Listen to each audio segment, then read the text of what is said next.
Bonjour tout le monde, on se retrouve donc aujourd'hui pour une nouvelle vidéo. Donc c'est une vidéo pour la fête des mamans et j'ai pensé à toutes les mamans qui font attention à leur ligne. Donc là il y a un peu de sucre mais pas trop.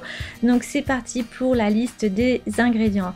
Pour la liste des ingrédients, vous aurez besoin donc d'un stick d'agar-agar de 50 centilitres d'eau, d'une boîte de 50 centilitres de jus de conserve de fruits. Et c'est parti. Donc je vais commencer par mettre mon verre de jus de fruits. Vous pouvez très bien y mettre du jus de litchi, ça serait vraiment parfait. Et ensuite donc mon eau, je vais jusqu'à l'équivalent de 1 litre. Une fois que j'ai mon litre, je vais rajouter mon stick d'agar-agar. Donc l'agar-agar c'est 0 calories et ça se gélifie d'une manière naturelle. C'est une algue rouge et donc il n'y a pas de sucre, c'est sans gluten et parfait pour la pâtisserie et les sauces. Vous pouvez l'utiliser pour plein de choses. Donc le but d'agar-agar, c'est qu'on part sur de l'eau froide, on va monter jusqu'à ébullition et ensuite nous allons couper le feu. J'ai rajouté aussi, comme vous avez pu voir, des cristaux d'huile essentielle de mandarine, de citron et d'orange pour rajouter une saveur supplémentaire. Maintenant, nous allons passer à la deuxième étape. La deuxième étape, il s'agit de tout simplement de couper des fruits. Donc moi j'ai mis pour cette recette de la framboise, de la fraise, du kiwi, des pommes, des poires, des myrtilles et des pêches.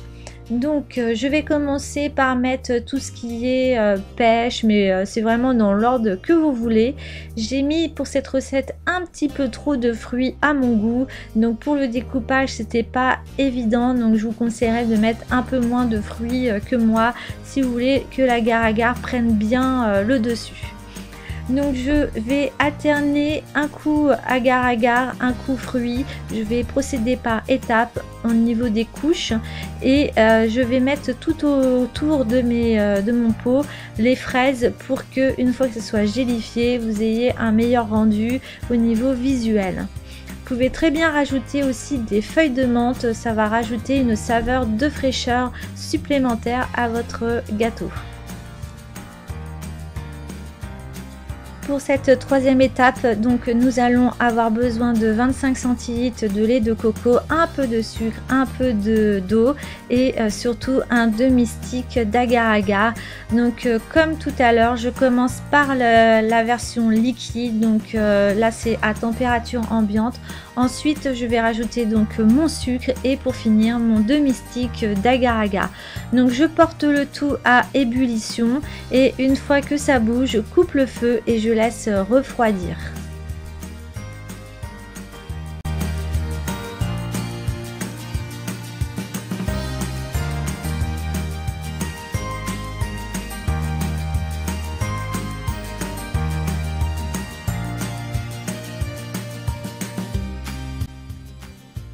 Une fois que mon agar-agar a bien gélifié, donc je vérifie un peu partout si c'est le cas. Donc là il y a l'équivalent de, j'ai laissé 1 heure à peu près. Et ensuite donc je peux rajouter de la noix de coco râpée et en bouche. C'était vraiment un régal. Je me suis vraiment régalée avec cette saveur de coco supplémentaire. Donc ensuite je peux mettre petit à petit mon lait de coco par dessus. Donc j'étais un petit peu hésitante mais en fait tout allait bien, donc il n'y a pas de souci. Et donc vous laissez reposer de nouveau une petite heure et maintenant vous pouvez passer à la quatrième étape qui s'agit de la purée de framboise et un demi-stick de agar-agar. Maintenant vous l'avez compris, c'est toujours la même étape. Je mets la partie liquide. Ensuite je vais rajouter mon stick d'agar-agar, donc là c'est l'équivalent d'un demi-stick. Ensuite je porte le tout à ébullition et quand ça bout je coupe le tout et une fois que c'est refroidi je vais rajouter sur mon lait de coco.